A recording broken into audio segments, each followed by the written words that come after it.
Chance is a hardworking student with a passion for her mom's cooking, so she thought, why not apply to the nutrition department at college so people can love my mom's food and I can make it famous?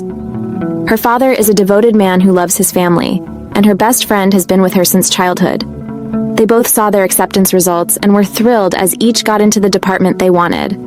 On the first day of college, Shiom also joined her department. He's secretly in love with her but acts like a best friend just waiting for the right moment.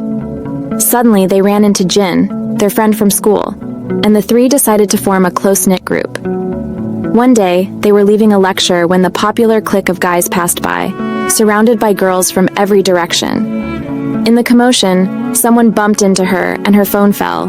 Poor girl went crawling on her stomach like a lizard to get it, only for one of the guys to step on it, shattering it completely. She ran after them, aiming to grab one by the hair but ended up grabbing the wrong person.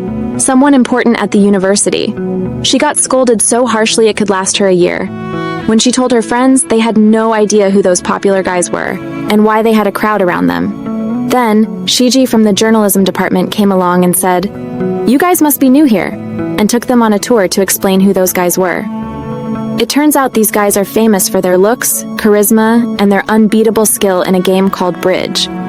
No one has been able to beat them yet, so naturally everyone wants to join their clique.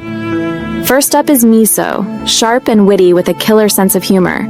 Then there's Shimin, the mysterious one that no one can figure out. It's hard to tell his front from his back. Next is Woozy, a music lover and a chill guy. Lastly, there's the most important one, the gang leader, smart, handsome, and can get money out of thin air. He made 1,000,000 yuan at just 18. He also plays a game called Bagram, making people fear him. Long story short, no one dares challenge them unless one of the four sends them a joker card, as they're used to people trying to challenge them but don't let just anyone in easily. If someone does manage to beat them, their punishment is intense. They might make you clean all semester, or stand in the fountain and embarrass yourself, or even lock you in the lab at night. Devilish stuff, really. Once, Chance, feeling brave, tried to approach Daoming to demand an apology for breaking her phone, but he told her, "Stay away, sweetheart, or you'll get soaked." Then he added, "That haircut of yours doesn't exactly make me take you seriously." So she was bringing a cake for her friend Jin's birthday, but suddenly she nearly tripped, and the cake ended up all over his face. Our girl grabbed Jin's arm to keep from falling, but Mr. Curly Hair lost his temper and made a huge deal out of it. When she tried to apologize, he shoved her. But with Chance taking her bravery pills, she started giving him a piece of her mind, calling him Big Head and saying, "We're already putting up with your attitude, now you're taking it out on this poor girl?" He grabbed her by the collar and warned, "Don't say things you'll regret." True enough, he later placed a joker card in her locker. She went ballistic as she hadn't expected to get into this kind of trouble so early on, wishing he and his friends would turn into monkeys with nose hairs growing as long as their arms. Woozy, who was nearby, asked her, "Would you be happy if they turned into hairy monkeys?" She apologized, but he hadn't meant to scare her and walked away with a smirk like he was some kind of actor in a drama. Back home, her mom asked her to deliver a food order, only to find out that Mr. Curly Hair was the one who'd ordered it. Of course, he only did it to flaunt that he was helping her family, but she knew he was just bullying her and wouldn't let him drag her mom's cooking into it. She told him he thought he was smart and sophisticated, but in reality, he was just a drain on society. He couldn't take it and threw the food back at her. She left crying, and while washing her clothes, two guys came to bother her. But Woozy told them to leave her alone, and he comforted her as she cried, asking why Daoming was treating her this way.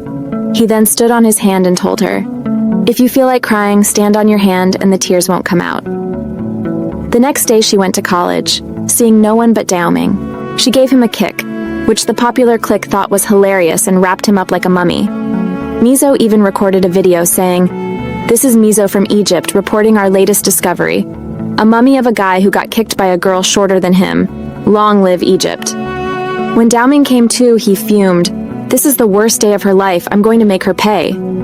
But Woozy, their sweetheart, told him, "Dude, two guys harassed her after she left your place. What did you expect her to do?" Then they left him there, wrapped up. The next day, she passed by the music room by chance and saw Woozy playing, so she went in to return his handkerchief and thank him. But he wouldn't take it back, so she suggested he could see it again on the rooftop. He replied that he wasn't planning on going up there anymore, acting all cool as if he wasn't going to end up as the third wheel in the end. Later, as she left the university, she saw bodyguards coming to take her to Mr. Curly Hair, who wanted to apologize. But heaven help her. It was like she'd walked into Madame Fazia's salon. One was massaging her, another dressing her up, and yet another styling her hair as if he wanted to make her into a whole new person. She finished and waited outside, and when she saw a picture of him with his clique, her eyes lingered on Woozy. Just then, Dao Ming walked in, crossed his legs, and asked, "Are you interested in Woozy or what? Forget it, he's not for you." She replied, "He can belong to whoever he wants." Dao Ming then offered, "If you agree to be my girlfriend and stick with me at college, I'll buy you clothes and a new phone." Thinking he was a billionaire just throwing money around, she told him to shove off, along with everything coming from his side, and gestured with her shoe. The next day, as he passed by, he told his friends, "You know, Chance is obsessed with my teddy bears." They didn't believe him and joked, "Since she's so innocent, let's prank her and put cockroaches in her locker or scare her in the bathroom." Shimin and Mizo felt that was childish, and Woozy didn't respond at all, clearly not interested in playing such foolish games. At the cafe where she works, Shimin and Woozy came in to order something, and she was stunned, completely frozen, even after they had left. Back at college, she was staring at a map on the wall, trying to figure out which country it was. Woozy suddenly said, "That's Paris." And this time they actually talked and even joked a bit. They walked down together from the rooftop, and when her friends saw them, they told her not to get her hopes up, because he's in love with someone named Jing. Later that night, she saw Woozy at the bus stop, looking at a picture of Jing, who was apparently a famous actress. He turned to her and said she was beautiful, then kissed her on the cheek, leaving her totally lost in her daydreams, convinced he might actually like her. But as she walked by Dao Ming, he sneered, "Can't you see I'm passing by?" She replied sarcastically, "Excuse me, I'm just grateful you passed by safely," noticing he had even changed his awful hairstyle. He said, "I did this new look for you." She answered, "Well, a monkey's still a monkey, no matter what it tries to do." Her friend then came over and asked what was going on, and she shrugged it off, saying she was just laughing at a certain someone's ridiculousness. Just then, someone told Dao Ming that Jing had arrived at the school. She's the girl Woozy is in love with, and of course, the whole popular clique knows her. They all rushed to greet her, and when she hugged Woozy, it was clear he was smitten. The next day, she saw them together and decided to focus on her studies and forget about him. But Dao Ming wouldn't leave her alone. He asked her to come with him, but she declined, as she was going to eat with her friend Xiao. Each time he saw her with Xiao, he got angrier, until he finally sent Xiao a joker card to challenge him. She grabbed the card from Xiao and told Dao Ming, "Solve whatever issue you have with me without involving my best friend." He asked, "What do you even see in that idiot?" She replied, "He's better than you. At least he has a heart and a brain, unlike you." One day, as she was going to eat in the cafeteria, she saw Dao Ming and tried to avoid looking at him, but he came straight over. She quickly got up with her food, only to accidentally bump into someone who then yelled at her. Dao Ming stepped in to get the guy away and told her, "If you were with me, you wouldn't be dealing with this." He held her by the cheeks, but then Woozy came to help her and pulled her away. Dao Ming grabbed her other arm and asked Woozy if he liked her. Woozy just told him to let go, challenging him, and they both got personal. Dao Ming finally released her, saying to Woozy, "If you walk away with her, I'll consider you're no longer my friend." Woozy took her away, and in the restroom, Jing helped her change into clean clothes. When she came out, Xiao was feeling guilty for not being able to protect her, and decided to start learning martial arts, so no one would bother her again. Xiao then suggested they travel to another city for the upcoming week off, but she refused because she didn't have money for it. He assured her not to worry, as his family has a villa there and would be happy to host her. At home, she was lying on the bed when Dao Ming showed up to check on her. Her family was impressed by his looks and height, even though she told them to kick him out because he was the reason she was in this mess. Her family, however, didn't listen and invited him to sit and eat with them. He was polite, quite unlike his usual self, as if he wasn't the same guy who gave her trouble day and night. As she walked him out to see him off, he asked what she'd do over the break and suggested she join him. She declined, saying she couldn't afford a ticket, but he insisted he'd pay for her. She retorted, "Who do you think you are to pay for me? Besides, I'm already traveling with Xiao, so just drop it." The next day, she really did travel with Xiao and was amazed by his family's villa. They then went out to ride his father's boat. Feeling a bit overwhelmed by how big and expensive it looked, she asked if it was really theirs, but he clarified they'd actually be taking the smaller one. Just then, the popular clique appeared out of nowhere, like they always do. Jing invited her to join them at a party, but she hesitated, not wanting to cause any drama. Jing insisted, even taking her to find a dress. At the party, Daoming couldn't stop glancing at her and eventually approached, but suddenly the lights went out, and she accidentally fell on him. She quickly got up, wishing she could disappear because it was her first time getting close to anyone like that.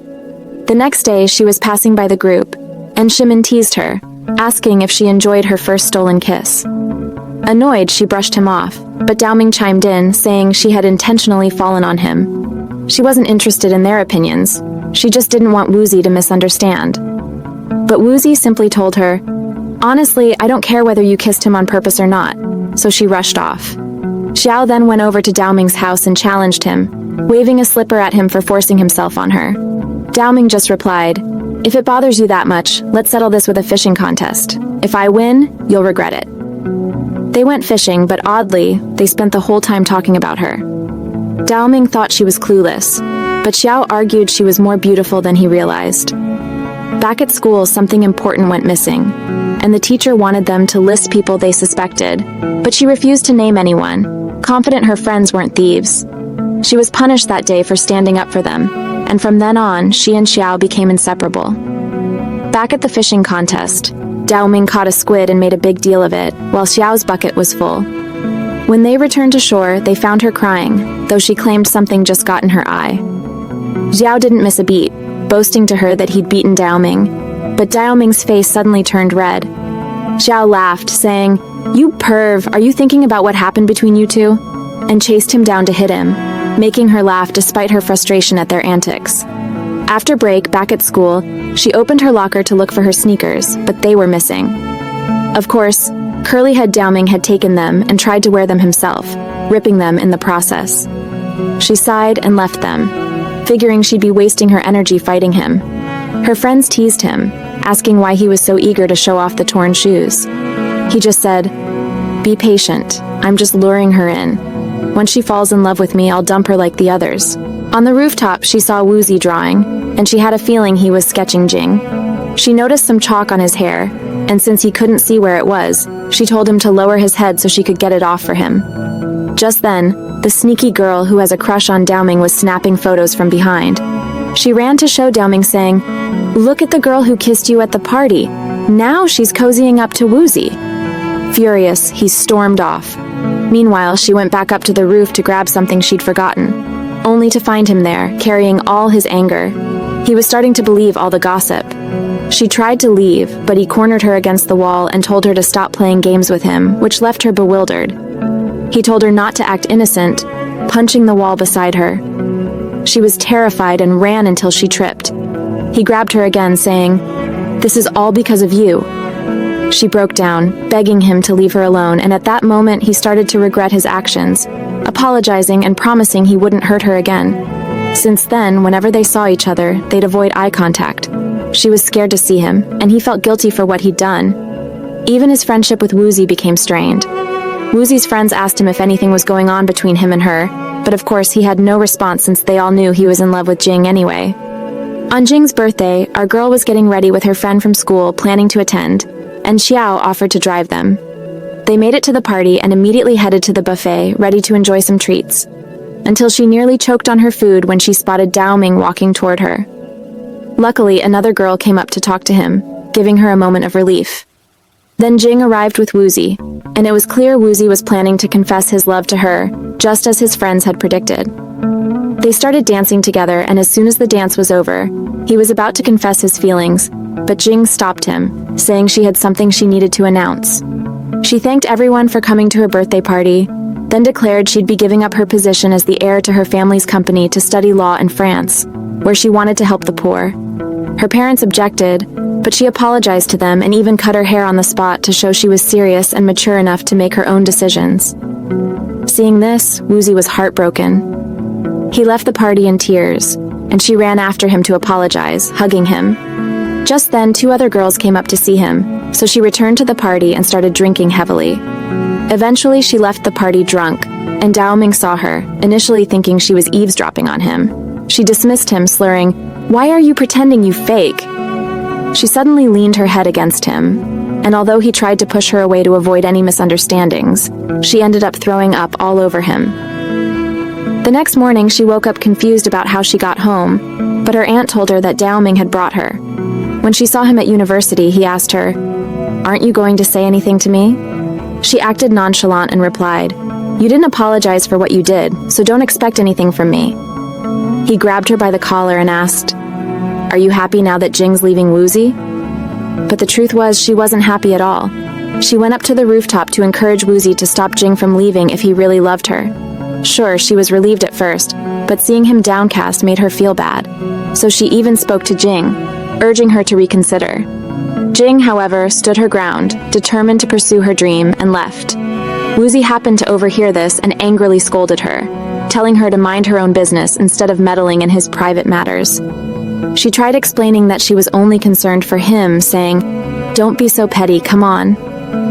Later, they were all at the train station waiting to say goodbye to Jing. When Daoming showed up with a gift, Xiao insisted on seeing what was inside, but it turned out to be a silly prank. She thought to herself that Woozi would probably be happier if he was living freely like Xiao instead of being miserable over Jing. Daoming noticed her mood and asked, "Why are you so down?" She replied, "You wouldn't understand unless you've been in love with someone who's going through a tough time." When Jing arrived, everyone said their goodbyes, and right after, Woozi showed up. She got annoyed, asking him how he could come so late and miss the goodbye. Woozi, however, had taken her advice to heart and booked a seat on the next flight to France so he could see Jing again. He thanked her, giving her a quick kiss on the forehead. Xiao, who was watching, muttered to himself, "Seriously, it's just a forehead kiss. Chill out. You're acting like they're dating."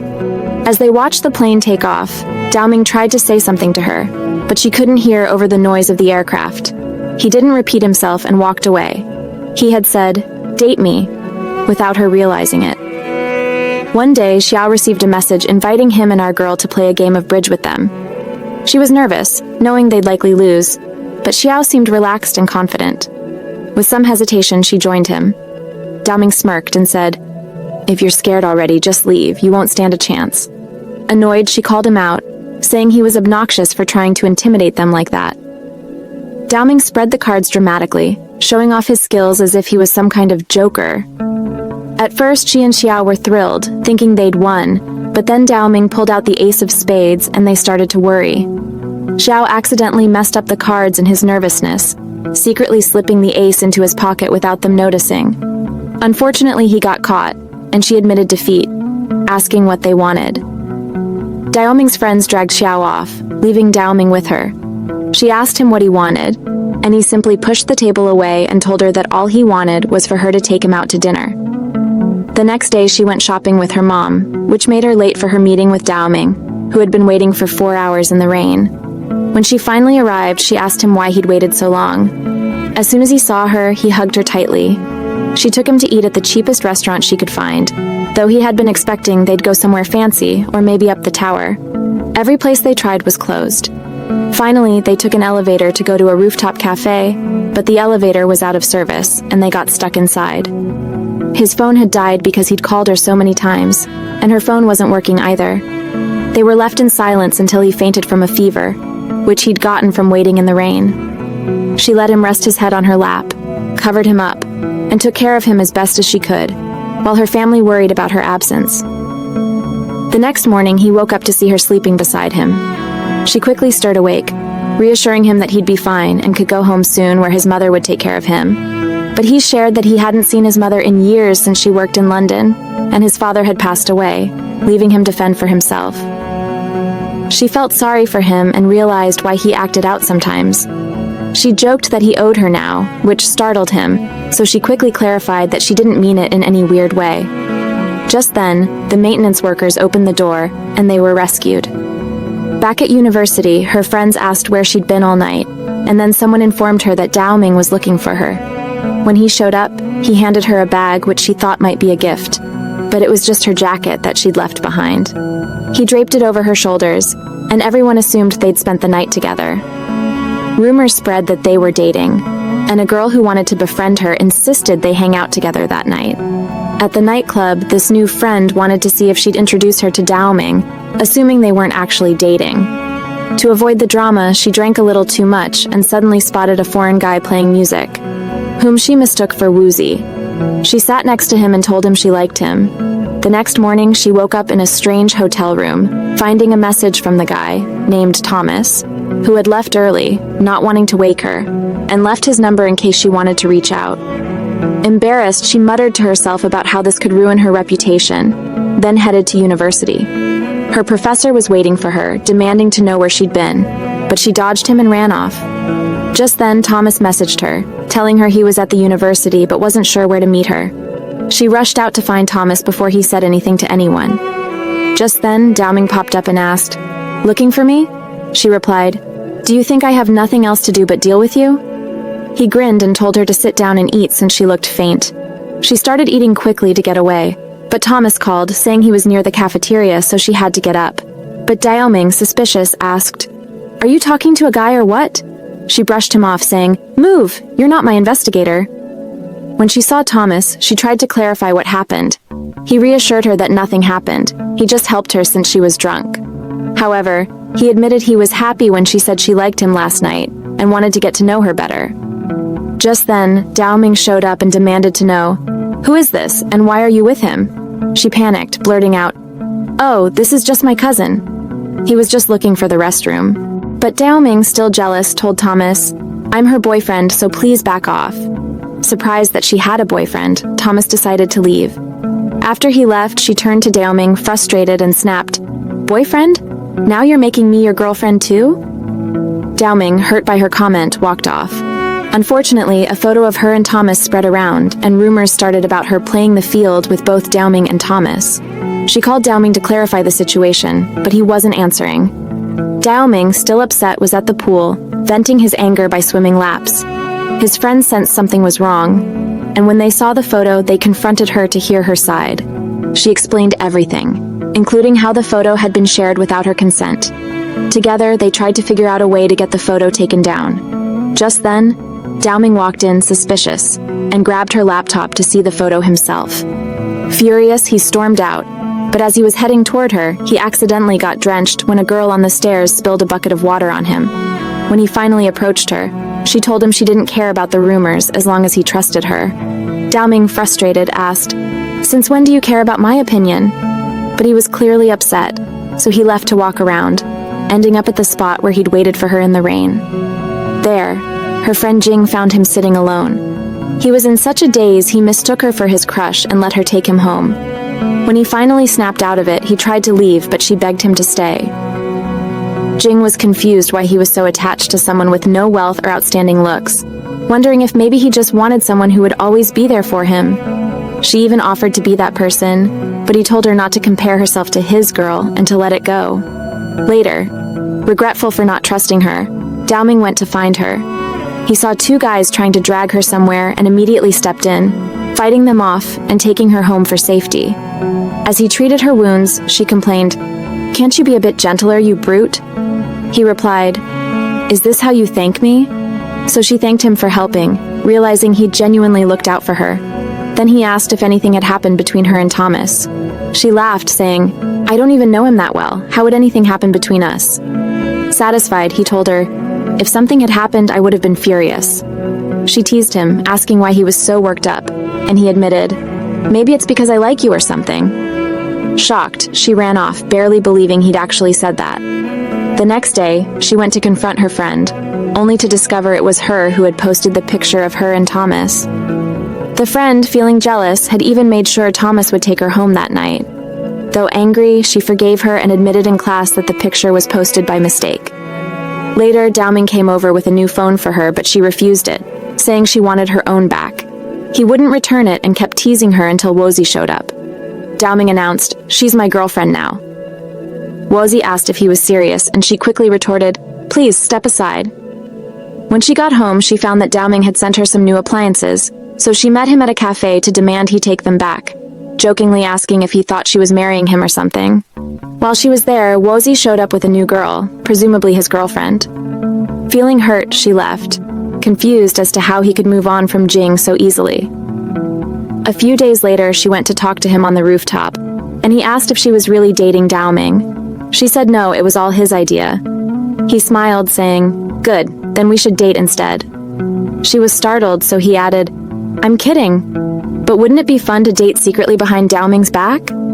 Confused by his playful advances, she started to walk away. He called after her, saying she looked even more beautiful lately.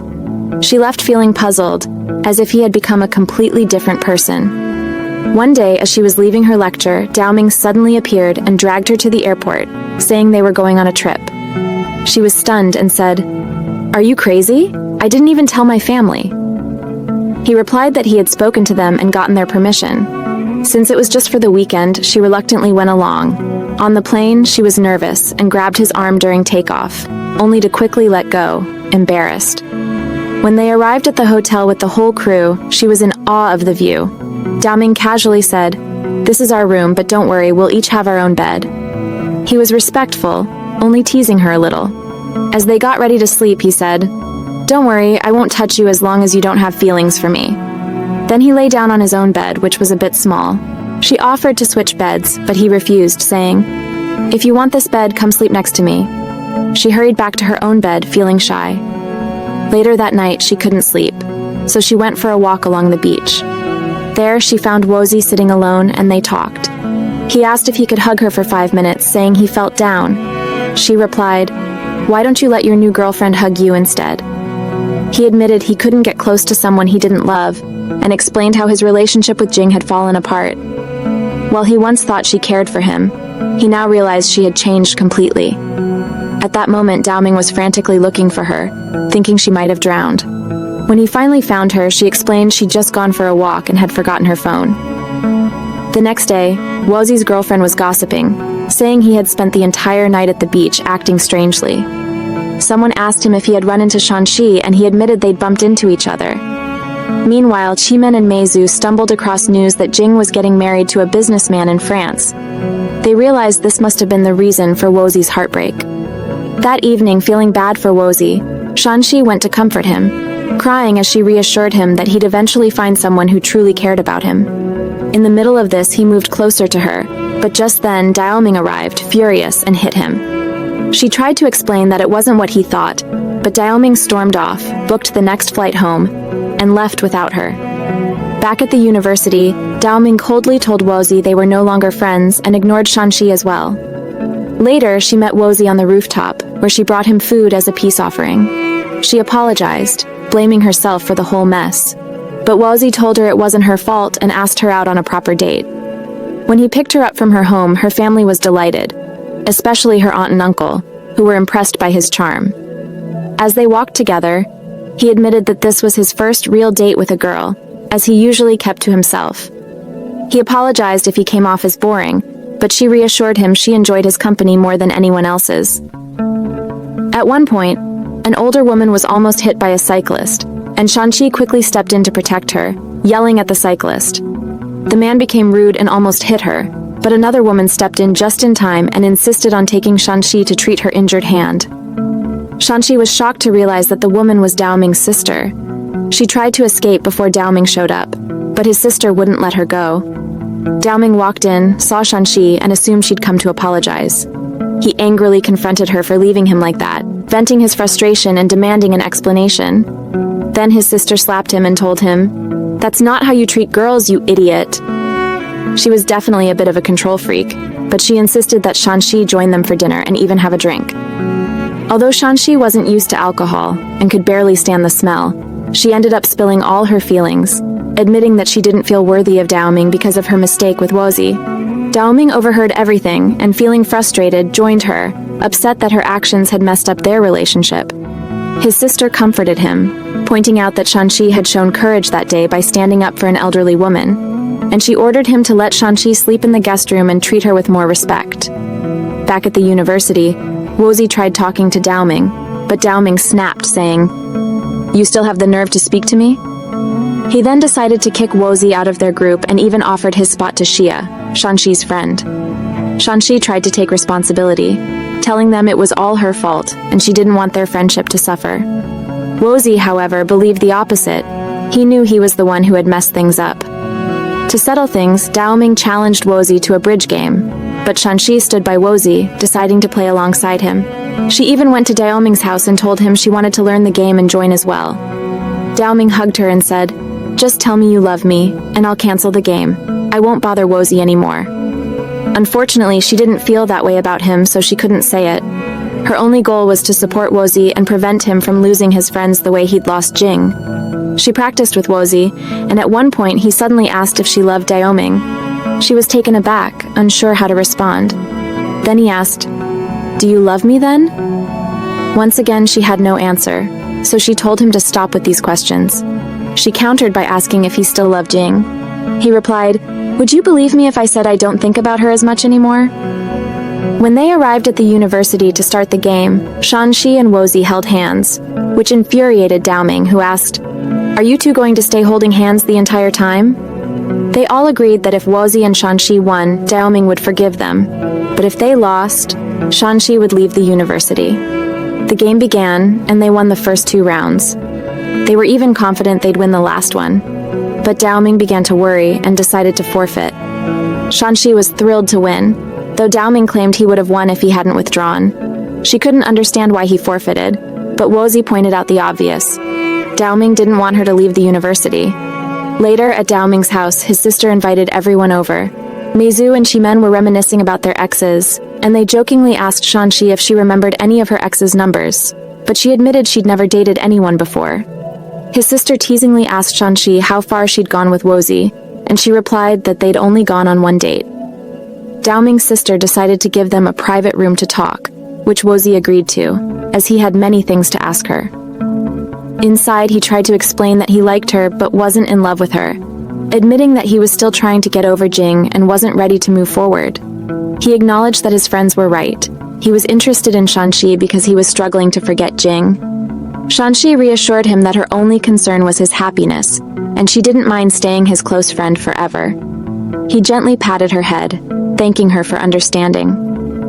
Meanwhile, outside, Daoming heard Meizu say, "I wonder what Shanxi and Wozi are doing alone in that room." Feeling jealous and wanting answers, he asked his sister where they were. She calmly told him they were upstairs together, but to her surprise, Daoming didn't storm off or cause a scene. He just stayed quietly stewing in his thoughts. The next day, Daoming's friend came to talk to him and admitted that years ago, he had wronged Wozi by taking his toy by force and had even wanted to bring his friends to bully him. Surprisingly, Wozi hadn't gotten mad back then, so Daoming now wanted to return the favor and let go of Shanxi. He met her at the university to return her books, which left her wondering at his sudden change of heart. Meanwhile, Wozi also intended to step back from Shanxi because Daoming was his old friend, but he didn't want to tell him right away, wanting him to suffer a little and understand her value. One day, Daoming announced to his friends that he was moving to London to settle there. Wozi overheard and told him, "Don't worry, I'm not leaving because of you." At that moment, Shanxi came in, visibly upset by Daoming's departure, so he decided to tease her more by saying, "Here's your chance to date him freely. I don't mind." She walked off in frustration, wishing he'd go off and enjoy himself with the blondes in London. She had recently started working at a Frankie's restaurant, and while she was distracted by thoughts of Daoming's words, she accidentally burned herself. Tian, her co-worker, rushed over to put some gauze and cotton on her burn. Suddenly, a girl told her that there was a man outside who was causing a scene and refusing to leave until he saw her. Frankie, the manager, told Daoming this was a place of work and he couldn't act like that, and Shanxi tried to say the same to get him to leave. But Daoming grabbed her hand and Frankie asked, "Who are you exactly to take her away?" Another fight almost broke out, but Shanxi stopped it, telling Daoming to quit his behavior. Annoyed, he called himself an idiot for coming to say goodbye before leaving, then walked away, determined not to return. At the airport, Wozi went to say something important to Daoming before he boarded. On the plane, Daoming fumed quietly, even wanting to leave mid-flight, but his sister slapped him, asking, "Where do you think you're going? This isn't bus number 6. When they arrived in London, Daoming was stomping around, wanting to go back after Wozi admitted nothing had happened between him and Shanxi, and that he'd realized she actually loved Daoming. Daoming tried calling Shanxi at the restaurant, saying her dad wanted her home urgently, but when she found out it was him, she hung up. She thought he should enjoy himself in London instead. The next day at work, everyone was tense because Tian had a big cooking test that day, and he had to prepare fish. He'd left the food on the stove too long, so it was ruined, and time was running out before the chef came to taste it. Shanxi stepped in to help him save the dish, but the sauce would take way too long to prepare. She remembered once using cameo leaves as a substitute for sauce and suggested Tian buy some quickly while she started fixing the dish. She rushed out to buy the leaves, but on her way back, someone bumped into her, causing her to drop them, and another person even stepped on them. Luckily, she found a lady selling cameo leaves and bought some in time. She returned to the restaurant just as the chef came to taste the food, and thankfully, the chef loved the dish. The next day, Tian went to buy cameo leaves from the shop he frequented, and noticed Shanxi's card. Apparently, she hadn't been able to pay for the leaves because they were too expensive, so she had left her card as collateral until she could come back and pay later. The shop assistant mentioned to him that she had also been in an accident recently, which made her seem even more admirable in his eyes. To thank her, Tian invited her to a meal, and they talked about their lives. He told her that his mother had passed away and that he lived with his father but was fighting hard to get through life. He felt they were similar, both struggling through hardships. After dinner, he walked her home and asked her to stay by his side whenever he was cooking. Of course, she took it as helping him in the kitchen, but then Dao Ming showed up and interrupted, saying, "Oh, sweetie, he doesn't just want you to help him cook, he wants you as his future girlfriend." He added that before she got too invested, she should know that Tian was the heir to a huge Chinese pharmaceutical company and was only pretending to be poor. She felt deceived by Tian's pretense and told him he had trivialized her own struggles. Tian explained he wasn't trying to downplay her difficulties. He was simply trying to fight back against his father. Dao Ming then barged into her home, claiming he'd come back from London to save her from being fooled. When her mother came out to welcome Dao Ming, her father was delighted to see him as well and offered him to rest in the guest room. But Dao Ming confidently walked into Shanxi's room instead. She told him to get off her bed and stop taking over her space, but he just shrugged, saying, "What if I get thirsty? Who's going to bring me water?" He teased her further, asking if she'd held Tian's hand. Shanxi denied it and told him to back off. The next day, as Shanxi was changing in the bathroom, Dao Ming walked in without knocking, as if it were a barn, and even her mother came in after. Seeing them in an awkward position, her mom decided to lock the door on them, playfully saying, "Oops." Later at the restaurant, Shanxi helped Tian again. He explained the misunderstanding, saying he only wanted people to value him for who he was, not for his wealth. She understood his point and wasn't angry anymore. When Shanxi got home, her family was in a frenzy because her father had lost 1,000,000 yuan in an investment and faced jail time if they couldn't pay it back. Her mother was crying, not caring about wealth but worried that he wouldn't be there with them. Dao Ming saw her mom crying and decided to help, handing Shanxi his credit card. She refused, but he asked if she wanted her dad to go to jail, insisting she could pay it back later. Shanxi, unsure how she could repay such a huge amount, hesitated, so Dao Ming told her to meet him after university the next day. After class, she went to his place and he stepped closer, suggesting a faster way to repay him. She slapped him, tearfully saying, "I'm an honorable woman. Take your money. I don't need it." He laughed, telling her to stop thinking the worst of him. His plan was for her to enter a cooking competition where the winner would receive 1,000,000 yuan. As she looked over the entry requirements, he kept teasing her and pulled her closer, making her realize just how manipulative he could be. Then he told her to pay him back, but not to forget the interest. She asked how much he wanted, but all he requested was a kiss on the cheek. Honestly, if it were me, I'd slap him and run. But she kissed him quickly and ran off, still playing the role of the helpless damsel. His sister decided to help train her more for the competition, since she also worked in the culinary field, and even invited her to stay with them for a while, a real recovery retreat for her. At night, he would gaze at her beauty while she slept, deprived of her presence during the day. She started cooking for him to taste her dishes, feeling like she'd become a top chef. But one day, Tian told her that his father wanted him to marry a rich girl named Saina who loved him, though he didn't feel the same way. It turned out Saina was also entering the competition to impress him, which made Shanxi feel like she'd never win. She packed her bags and tried to leave Dao Ming's house, but he stopped her and said, "Where do you think you're going? You're just using this as an excuse to run away." She told him to stay out of it, that she'd pay him back the money since she wouldn't win anyway and was letting everyone down. He responded, "By doing this, you're disappointing me too." He dragged her to his room, but she resisted. He reassured her, saying, "Come on, I'm not going to kidnap you," and brought her some water.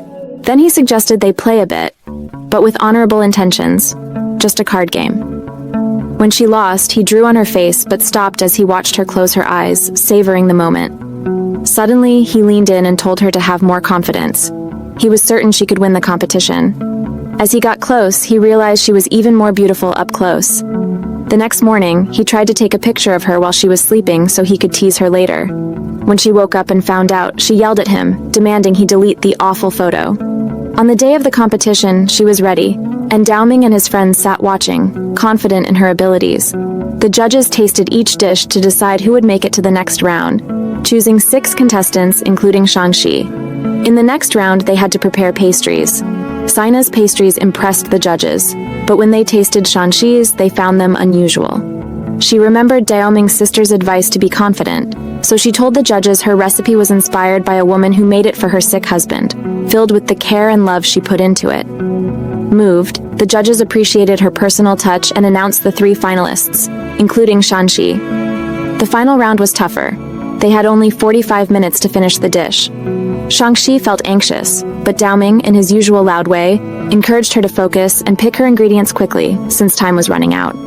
After the judges tasted each dish, they were impressed by Seina's recipe, but found Shang-Chi's dish to be a simple one that anyone could make. Unfortunately, Seina was announced as the first-place winner. However, the judges made an exception this time and awarded Shang-Chi 500,000 yuan for her hard work and impressive cooking skills. Shang-Chi was ecstatic, thanking everyone who supported her. At Daoming's house, they celebrated together. Shang-Chi thanked them all for their support, and Daoming decided to ask her out for the next day in front of everyone. Embarrassed by the public invitation, she suggested they all go out as a group, but one by one the others made excuses to leave them alone. Daoming turned to her and said, "See, looks like I'm the only one left for you." The next day, she was on her way to meet him but saw a young boy who had fallen. She helped him up and he handed her a note from his mom, who happened to be her neighbor. The note explained that his mother had to leave for work and asked if she could look after him. He commented that not only was she late, but she'd brought a kid along. She apologized, asking him to put up with it for a while, so they took the boy to the zoo. Daoming realized she was more focused on the boy than him, which made him feel a little neglected. At one point, the boy commented on how ugly a monkey looked, and Daoming joked, "Not as ugly as you," but was kind enough to carry the boy on his shoulders so he could see the animals better. When the boy eventually fell asleep, she tried to take his teddy bear so he could rest comfortably. She then asked Daoming why he always helped her and spent time with her. Exasperated, he finally blurted out, "I'm honestly tired of dealing with your cluelessness," and walked off, leaving her with the boy. He was probably right. If only she'd understood him better. At work later, her boss sent her to meet a group of handsome customers who wanted something from her. She tried to brush them off, saying she was busy, but they insisted on helping her with her tasks in exchange for a favor. They charmed the girls into coming in to shop, proving that good looks are excellent marketing. Because of the high sales that day, she and her friend received a bonus. Her friends teased her about coming with them to Canada, saying she had no excuse now, but she hesitated, thinking about her argument with Daoming and how awkward it would be to run into him there. That night, Daoming called her, mentioning he'd heard she was planning to go to Canada and telling her he didn't think she should go unless he was going too. She replied that he should mind his own business and posted a photo with her friend, adding a caption about how nice it was that annoying people weren't coming along. Determined to keep her friends from crashing her trip, she hinted to them that her dad hadn't exactly paid for this, so they couldn't just barge in, but they cheekily responded, "No problem, we'll tell him you invited us." When they arrived in Canada, guess who they saw waiting for them? Yes, Daoming himself. He smirked and said, "If you don't like it, you can always go home." She stayed silent, glaring at him, and they continued with the trip while her friend teased them to stop the cheap flirting. Later that night, she was playing a game, and Daoming was surprised she still played it. She then remembered that Sherry, her friend, hadn't returned from outside, so she went to ask Woozy about her. Although he didn't know where Sherry was, she saw that some of the guys seemed to know something but were trying to hide it, saying that Sherry had just gone out for a walk and they hadn't seen her since. Since then, she went out searching for Sherry with Woozy, but Sherry was actually with Shyman and Mizu. Meanwhile, Daoming sensed something was wrong when she suddenly stopped playing her game. Woozy returned alone, thinking that maybe Chance had already found Sherry and brought her back, but soon discovered that wasn't the case. Sherry was safe, but the real problem was that a snowstorm was coming. Daoming rushed out to look for Chance, and when he found her, she was lying on the ground, her clothes soaked from the snow. He picked her up and took her to a cabin where they could spend the night. He gave her his jacket, then went outside to gather some wood to start a fire. Back at the lodge, Woozy was furious with the others for putting her in danger by making her go out into the storm, and he even threw wine in their faces, threatening to kick them out. In the cabin, Chance was still freezing because her clothes were wet. Daoming, realizing this could worsen her condition, took off his own clothes and asked her to do the same. He turned away to give her some privacy, then wrapped her in a blanket with him, just to keep her warm. Although she was hesitant, she knew he wasn't thinking anything inappropriate. He just wanted to keep her from freezing. The next day, the rescue team found them and joked, "Looks like we came at a bad time." Daoming carried her back to the lodge, confronted the troublemakers, and declared it was time for some consequences. He wanted to throw them out, but they begged Chance for forgiveness, saying they had nowhere else to go. She allowed them to stay if they helped clean the house. Later, when they were resting, Daoming's friends teased him about how they had spent the night in the cabin, hinting that it must have been like a romantic movie. Shimin and Mizu couldn't resist making jokes, with Mizu saying, "Hold me in your arms, my love." Daoming blushed and hurried off, only to be teased again for going to the wrong side of the bathroom. That night, they were celebrating New Year's, and Daoming finally got a moment alone with her. He hinted that he wanted her to tell him something, but she, being clueless, thought he was asking for the remaining $500,000 she owed him. Frustrated, he told her to just keep living in her bubble of ignorance. When the fireworks went off, he confessed his feelings. Even though she didn't really hear him, it felt good to finally get it off his chest. One day, they had a reunion with their high school friends, where she ran into Jiabao, who had a crush on her back then. He complimented her, saying she looked even more beautiful now. Daoming was initially unaware, but Shimin pointed out that Chance and Sherry were at a party with their friends and had even posted a photo. Daoming showed up at the party uninvited, not letting her breathe for a moment. During a drinking game, Jiabao noticed she was uncomfortable and was about to take her drink for her, playing this chivalrous act. However, Daoming stepped in, took the drink from her and said, "Why would you drink something so disgusting?" Jiabao, surprised, asked him who he was, and Daoming replied, "I'm her boyfriend. Do you have a problem?" Chance quickly clarified that he wasn't her boyfriend, and Jiabao, putting an arm around her, told Daoming he should back off if he was bothering her. Daoming brushed Jiabao's arm off and pulled her aside to talk. However, when he started insulting her friends, calling them annoying, she told him to watch his words and not disrespect them. Even Jiabao stood up for her, saying, "If we're that annoying, maybe you should leave." Daoming lashed out and ended up getting into a fight, eventually landing in the hospital. Chance was furious, slapped him, and told him he'd crossed the line. She said if he thought her friends were annoying, then he must see her the same way, and honestly, she had a point. His friends scolded him too, telling him he needed to apologize to her since he had overreacted. The next time he saw her, she was talking to Shimin, and he instructed Shimin to apologize to her as soon as she approached. Daoming called out to her, but she ignored him, clearly not planning to forgive him so easily. Later, in the library, she struggled to reach a book on a high shelf, but just then, she saw Jiabao's younger brother, Sean Bing, and was delighted to run into him. Sean Bing told her he hadn't seen her in ages, not since she used to deliver food to their house. He always liked seeing her around until he heard Daoming talking about her, mocking her as dumb, and saying he could never fall for someone like her. Sean Bing couldn't hold back and called Daoming an idiot. She quickly pulled Sean away before a fight could break out. Later, they were eating together when Daoming walked by. Sean decided to annoy him by chatting with her more intensely, reassuring her she didn't need to worry about Daoming, as he'd protect her. Just then, Daoming came over, saying, "Oh, so you're hanging around with a guy like this now?" She snapped, telling him once again to stay out of her life. Sean, still angry, said, "She's my girlfriend. Why do you care?" Daoming grabbed Sean by his shirt and they almost fought, but she intervened to stop them. As they were leaving, Daoming told her he'd never stop loving her, no matter how much she pushed him away. Sean just laughed and said, "He's crazy. You should ignore him." One day she was out with Sean Bing, who advised her to stay away from Dao Ming, saying his behavior was out of line.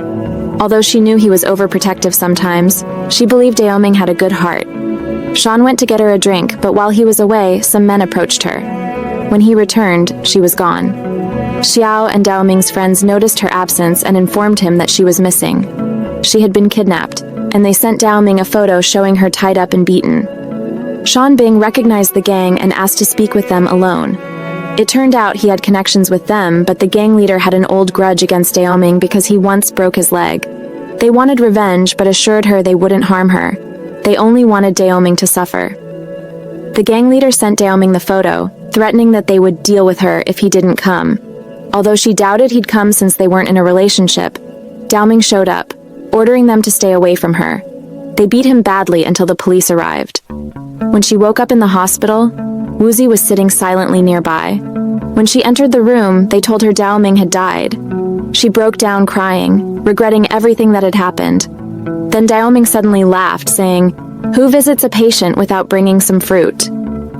Furious, she jumped on him, wanting to strangle him for scaring her like that. His friends laughed and left them to argue alone. When she calmed down, he teased her for just sitting there, stunned. She admitted she regretted what had happened to him and had even dreamed about him. He said, "Then come visit me every day."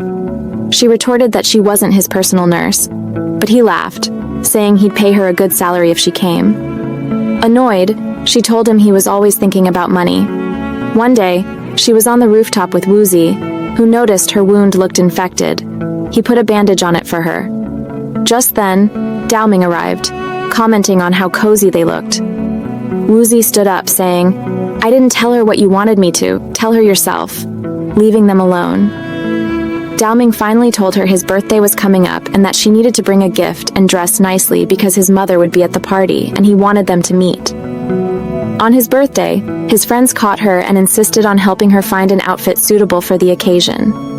After all, there would be politicians and business people there, as his mother would be looking to make some important connections. As the party began, people were giving him extremely expensive gifts. She started to feel out of place, like her own gift was worthless. She tried to avoid handing it over, but someone pulled her hand awkwardly and it fell to the ground. His mother arrived just then, and Dao Ming helped her up, introducing her to his mother as the girl he loved. His mother was stunned and asked if he realized what he was saying. She couldn't believe he'd choose someone without a family background or connections. Wuzi quickly lied, saying her father was a company executive responsible for projects in North Africa and the UAE. Sensing the lie, Dao Ming's mother asked her to play the piano, assuming if she was truly wealthy, she'd know how to play. Nervous since she hadn't played in ages, she went to the piano and started playing. To everyone's surprise, she played beautifully. After finishing, she admitted that she wasn't from a wealthy family, and that all she could offer was this simple song. His mother was offended by her audacity and wanted her to leave. Dao Ming, angered by his mother's reaction, decided to leave with her. He grabbed Shimon's car keys and walked out, even though his mother warned he'd regret it. They drove to a hotel his family owned, wanting privacy to talk. He confided in her that he wasn't close to his mother because he barely saw her and that he wouldn't let her interfere in his life. She was surprised he was telling her all of this. He explained that she was everything to him, and it was only natural to share things like this with her. Then, as they watched the stars together, he moved closer, almost hugging her, and asked if she had thought about her feelings for him. She still felt unsure, wondering why he would choose her out of all the other girls, as she felt ordinary and lacked any special talents. He smiled and said, "Maybe you're just one of a kind in my eyes." She blushed at his silly comment and hesitated to give him her gift. Finally, she gathered the courage and presented it, a box of homemade pastries shaped to match his various moods, like when he was angry or happy. He said he would have been even happier if she'd given it to him sooner. She still felt it was a simple gift, but to him it held far more meaning. Later, Dao Ming's mother showed up at her family's home, offering them 5 million yuan to make her leave him. Her mother was outraged and refused to let someone come in and try to buy her daughter's love. Her father intervened, saying it was rude to treat a guest that way, but he jokingly threatened to throw water on her as well, so Dao Ming's mother left feeling frustrated. However, she wasn't done yet. She decided to teach her a lesson she wouldn't forget. She dragged her son to attend a proposal to a rich, beautiful girl, hoping he would realize he could do better. but even the girl was hesitant about the marriage. At that moment, Chansey walked in to serve food. Daoming's mother had planned this to humiliate her, saying, "He's marrying someone rich and beautiful, not someone like you." However, the girl Xiaoju rejected the proposal herself and walked out. Daoming followed, but in his confusion, he accidentally grabbed Xiaoju instead of Chansey and rushed her out of the room. Once outside, he turned to see her and exclaimed, "Who are you?" She snapped, "You're the one who dragged me out here." Then she playfully grabbed him and bit his ear. The next day, Chansey went to congratulate him on his engagement, calling him immature for claiming to love her and then choosing a wealthy girl. He couldn't explain himself and just watched her leave. Outside, she ran into Xiaoju, who admitted she didn't want to marry him either, but after what he did, she started to like him. She loved relationships that began with a bit of hate. Just then, Daoming showed up, clearly annoyed, and wanted to argue with her about biting him the day before. But Xiaoju said, "I'm interested in you now, so get ready, we're getting married soon." Then Xiaoju grabbed Chansey for coffee. Her real intention was to propose a plan. Since she was intrigued by Daoming but still unsure of him, she asked Chansey to help her test him. She suggested that Chansey try to attract him to see if he was truly faithful. If he didn't fall for it, then it meant he really loved Chansey. But if he did, they would both leave him, seeing him as fickle and easily swayed by any girl, since his relationship with Chansey started with hatred and turned into love. It could easily happen again with Xiaoju if their relationship began with dislike. Later, Chansey told Daoming she'd met with Xiaoju and found her to be smart, sincere, and beautiful. She admitted that maybe his mother was right in choosing her as a match, and that he should be happy if he promised to marry her. Daoming felt anxious because it seemed like Chansey wasn't interested in him anymore, and he walked away, hurt. A few days later, Xiaoju met Chansey with a huge grin and hugged her, announcing, "Daoming agreed to date me." She asked Chansey if she thought he would forget her so quickly, and if Xiaoju could really replace her. Stay tuned for part 2, where we'll see what happens next. In the first part, when Chansey found out that Daowenji asked Xiaoji to date him, he decided to give her a chance to see if he could love her. Of course, Xiaoji was happy since she liked him and forgot about her agreement with our girl. But it's no big deal. Our girl will remain strong. Nothing can shake her. Even his friends were surprised at how calm she was. But what could she do? Surely she wouldn't beg him to come back to her. What was frustrating, though, was how Xiaoji would come to her every day, sharing stories about her time with him. I mean, the girl wasn't obligated to listen to their adventures. Our girl would share all of this with Zhuzi, who couldn't believe how Xiaoji could talk about their relationship, knowing she was his ex. One day, she saw them passing by, arguing. She was about to leave, but overheard Doenji telling him, "Kiss her if you really want to prove you don't love Chansey anymore and have moved on." She stopped to listen, hoping he wouldn't do it, but he kissed her. Later, while sitting with Zhuzi in a cafe, Doenji walked in with Xiaoji. Our girl dragged Zhuzi to sit with them. As usual, Xiaoji wouldn't stop talking about their relationship, and he scolded her to make her stop. She then told them about a resort in the mountains owned by her family and invited them to join her there. Our girl refused, but Zhuzi accidentally agreed, so she ended up going. While they were there, Zhuzi got up to do something, so our girl asked Daowenji, "Is this the same guy she said was dumb and quiet, but that she loves anyway?" He confirmed, yeah, she's always loved him. Then Xiaoji dragged her into the sauna, where she wouldn't stop rambling. She went on and on. Poor Chansey didn't understand why Xiaoji was so obsessed with him until she passed out. When she fainted, our girl screamed for Daowenji, telling him Xiaoji had passed out in the bathroom while undressed. By the time she got out, Josie had already carried her to her room. When Xiaoji woke up, she asked him how he brought her there while she was naked. Of course, he told her he had dressed her. What else would he do? She told him, "I wish we hadn't come here. Why do I have to hear about their relationship all the time?" He told her, "You can go break down his door if you want." Meanwhile, Duenji was frustrated from overthinking. Xiaoji told him she wanted to live with him in his house, but he refused. She said it didn't matter, then pulled him into bed. He made her get dressed and told her it wasn't appropriate. She threw a tantrum, stomping and crying because he wouldn't give her a chance. Our girl overheard and thought he was forcing Xiaoji into something, but when she entered the room, she found him lying on the floor with Xiaoji on top of him. She quickly left, regretting coming there in the first place. The next day, she stood there cursing her luck after hearing that they had spent the night together.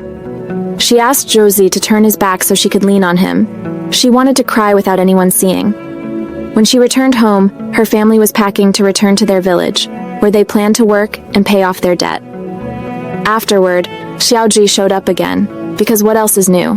But this time, she came to say that nothing had happened between them the night before. She decided to break up with him, realizing he didn't love her at all. She asked our girl to stay friends with her because she genuinely liked her and hoped she and Druzy would get back together and live happily. Before leaving, Xiaoji told her, "Do you know why I broke up with him? Because he said the only person he thinks about is you." Even Xiaozi went to his mother to tell her he was leaving Xiaoji because he loved Chansey. It turned into a huge argument that didn't end. Meanwhile, our girl had invited all her friends over. They told her, "You know who's missing? Dawenji." But she replied, "My house is small, I don't need extra people." Then the extra guests showed up, interrupting their gathering. She accused her of being a hypocrite and trying to keep her son away from Xiaoji, insulting her and her family. But our girl couldn't hold it in anymore and said, "What? Is it just you and your son in this world? You only measure people by money and looks? Let me tell you, sophistication has never been about wealth. It's people like you with shallow minds who set these values. Now get out without saying another word." Everyone applauded her for standing her ground. After that, she decided she wouldn't let anything come between her and Dawenji, no matter what. But one day, the landlord showed up and told her he had sold the house because his daughter was sick and he needed the money. He offered to refund her rent and compensate her, but she had to leave immediately. She packed her things and left, feeling heartbroken. She even asked her mom if life in the village was any good. Meanwhile, our guy's friends told him about what had happened between Chansey and his mom. He couldn't believe it and rushed out, determined to be with her, humming a song like, "I'll challenge the world with you by my side." His friends asked, "Why the hurry? Aren't you afraid of your mom?" But he didn't care. His priority was staying by Chansey's side. When he got to her place, she was sitting outside. He hugged her, saying he knew everything and wouldn't leave her again.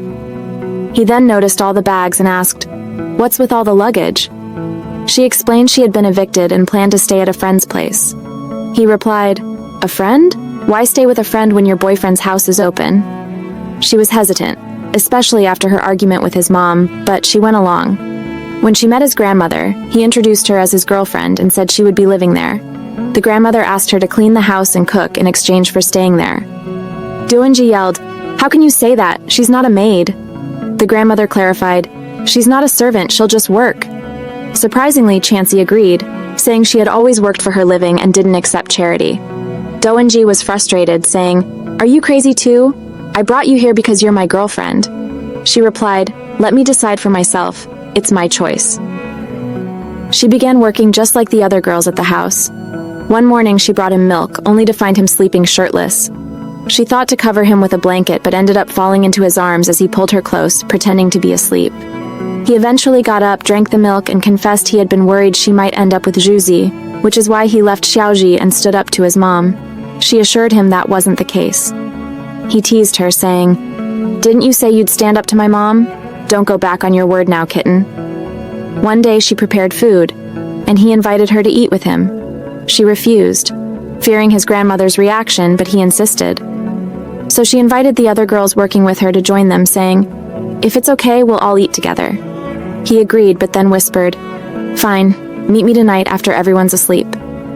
She stayed in her room, worried he might come at any moment, even though she had locked the door. She imagined him breaking it down, creating a scene. She thought about escaping but didn't get far before he caught her. He had been waiting for her to come out for an hour. He said, "The era of shyness is over. You're coming with me now." But he surprised her by taking her to see the stars and meteors. He asked her to make a wish, then gave her a gift, a necklace he had prepared for their relationship's beginning. As he leaned in to kiss her, she hesitated, fearing she couldn't love him as much as he loved her. He reassured her, "It doesn't matter who loves more. What matters is that I love you, and you trust me." He suggested they try dating for a month, to which she replied, "I'll give you an answer by tomorrow morning at the latest." Shocked, he asked, "Tomorrow morning? Why so soon?" She teased, "Would you prefer 3 minutes?" Then quickly said, "Tomorrow morning is better than deciding now." The next day, while cleaning his room, he reminded her, "Aren't you forgetting something important?" She told him she agreed to date him for a month, but warned that if she felt she couldn't love him, she would leave on her own. He was thrilled, saying the final result didn't matter. What mattered was that they were trying. The important thing is, they're officially a couple now. Congratulations, buddy. At university, the moment he saw her, he went to get her so they could eat together, and soon all their friends knew they were in a relationship. But she felt uneasy because so many people were staring at her. He brushed it off, saying it was normal since he was popular, and he wasn't going to let her break up with him over something so trivial. At home, she brought fruit for him and his friends. He wanted her to feed him directly, and as soon as she did, Mizo and Shimi opened their mouths too, expecting the same. He shut them down, saying, "Hands off, she's my girlfriend." Seizing the moment, she asked him to go out with her, but not alone. She wanted him to come along with her, her friend, and her friend's boyfriend. It was like a double date, but he wasn't on board, saying he didn't know them, and sulked. She brushed it off, saying she'd go alone then. When the day came, she told her friend and her friend's boyfriend that Daewonji was busy and couldn't make it. She also decided to leave so she wouldn't feel awkward being the odd one out. To her surprise, he showed up. He couldn't say no to her after all. However, her friend's boyfriend turned out to be a pest, asking intrusive questions no one would dare to ask. Daewonji finally snapped and asked her, "How does your friend even tolerate this guy? He's so annoying." Later, they went to a haunted house attraction. Though Daewonji objected to everything at first, he eventually agreed and reassured her, "Don't worry, none of this is real." Ironically, he was the first one to scream. When they came out, Sherry's boyfriend went to buy a drink but annoyed Daewonji again, mocking him, saying he was too childish to join them for a drink. Daewonji walked off to grab something to cool off before he lost his temper. That's when he saw the guy flirting with two girls. The boyfriend had the audacity to suggest, "What do you think of these two? Why don't you pick one instead of sticking with your boring girlfriend?" That was the final straw. Daewonji punched him for being a two-timer. When Chansey and Sherry arrived and asked what was going on, he refused to explain. Frustrated, Chansey followed him home and asked his friends, "Where's the one who acts like a tough guy and keeps hitting people?" Fozzie told her he was in the bathroom, and like a fool, she opened the door on him. Of course, he wasn't dressed. When he came out, she scolded him for embarrassing her in front of her friend. She wanted him to apologize, but he retorted, "My bad, I guess. May the Lord grant him patience to deal with this," and walked off, leaving her upset. The next day, while she was apologizing to Sherry, they overheard her boyfriend telling someone, "My girlfriend is so boring and uptight, she won't even let me kiss her." Chansey was stunned but didn't hesitate. She punched him in the stomach, standing up for herself. Shimin saw Sherry crying on the street and tried to comfort her. He then decided to get back at that guy for hurting her. Coincidentally, Daewonji was also there, and they both confronted him together. The guy's irritating attitude triggered Daewonji, and he ended up punching him again. When they stepped outside, Daewonji turned to Chansey and said, "So, what do you think now?" She sarcastically replied, "Think about what, you idiot? You punched the guy and walked off without saying a word." Shimin and Sherry, fed up with the constant bickering, decided to leave together. Chansey turned to Daewonji and demanded, "Where are you taking my friend?" He teased her. "Relax, he likes bold girls. He's not going to eat your friend." Still, she worried her friend might fall for Shimin. Daewonji snapped, "I wish you cared about our relationship a fraction as much as you care about everyone else's." He was starting to feel insecure, unsure if she truly loved him. With their dating trial nearing its end, he feared she might leave him. But then she hugged him and said she wanted their relationship to be official. Overwhelmed, he took her home, joking that they needed to check her mental state to make sure she wouldn't come back later, claiming she wasn't in her right mind when she said that. Later, she was helping him study and quizzing him from the book since they had an important lecture the next day. She complimented him, saying, "Bravo, see, you're smart." He replied cheekily, "Where's my sweet reward, Miss Memes?" and pulled her closer before she could escape. At university, the professor was reviewing their thesis and asked a question, which our guy confidently answered. After the lecture, she was a bit anxious about the results. Then a girl came up to her saying, "Lucky you, your boyfriend helps you study." Apparently, Mr. Popular had made their relationship public on social media, creating quite a buzz. She confronted him about why he'd talk so casually about their relationship online. He simply replied, "You're my girlfriend. Of course I'd want to tell the world about us. Instead of thanking me for helping you yesterday, you're here nagging me." She argued back, saying she helped him too. And he admitted he had been meaning to thank her as well. He then invited her to go out with him. While they were out, he revealed that he planned to move to London after graduation. She asked if he'd ever return, but instead of answering, he teased, "Shouldn't you be begging me to stay by your side forever?" She fired back, "Well, if I did say that, would you actually stay?" One day, after leaving university, he caught up with her and asked where she was headed. She told him she was going home to sell some old clothes she no longer needed, and had some housework to do. He offered to call his grandmother to give her the day off, but she refused, saying she was an employee and couldn't just skip work. At the house, the girls working there started rushing around because Madame Dowangy's mother had arrived. Panicked, she tried to gather her things before getting caught. Unable to figure out where to hide, she crawled under the table just as the mother entered. Unfortunately, her phone rang, and Madame Dowangy, who forbids the use of phones during work, followed the sound and told her to come out immediately. When she saw her, Madame Dowangy was shocked. "Aren't you the one who turned down $5 million and acted all self-righteous? And now you're working in my house?" The housekeeper came to her defense, explaining that she'd been working there for a while and had proven to be hardworking. She even noted how her presence had been good for Dowangy, who now studied regularly and was much happier than usual. But his mother wasn't swayed. She wanted her gone regardless. The housekeeper firmly stood her ground, telling Madame Dowangy that she wouldn't let her leave.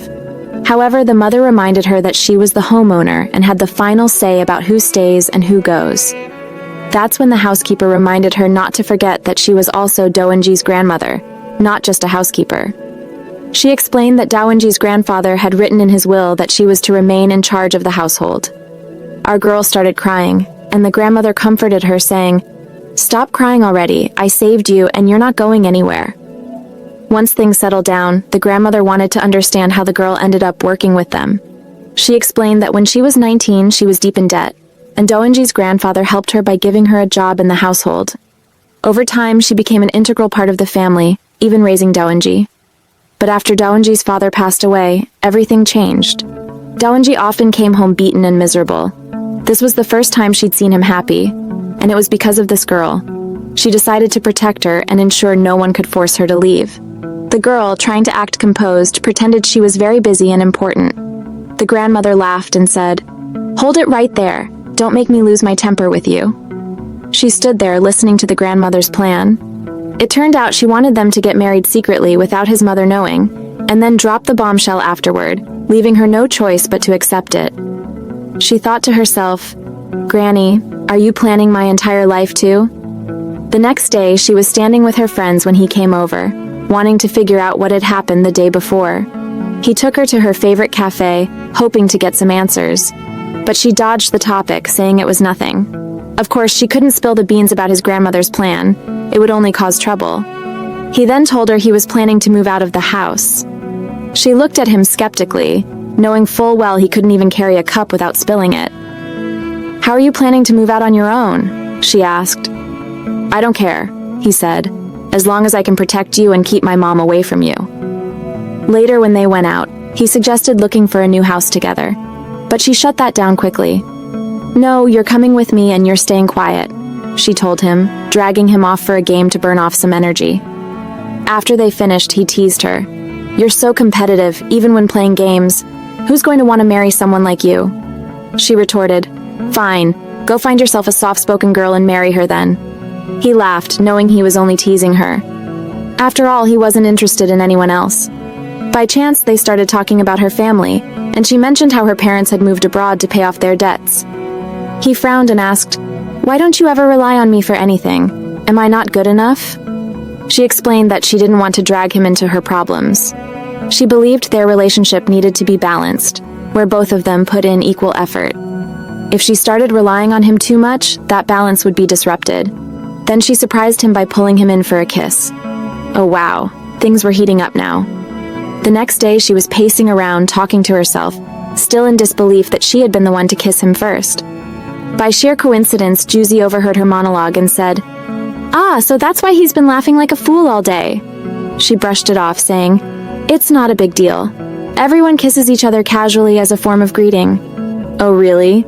In that case, go ahead and kiss me too," he joked, grinning. Her face turned bright red, and she shoved a shoe in his face to shut him up. Moving on, he informed her that he had overheard something concerning. Zia's family and her boyfriend had signed contracts with Dao Ming's mom, and he suspected she might use it against them to cause trouble. Worried, she decided to check on them and also on Sherry, who had been missing for a while.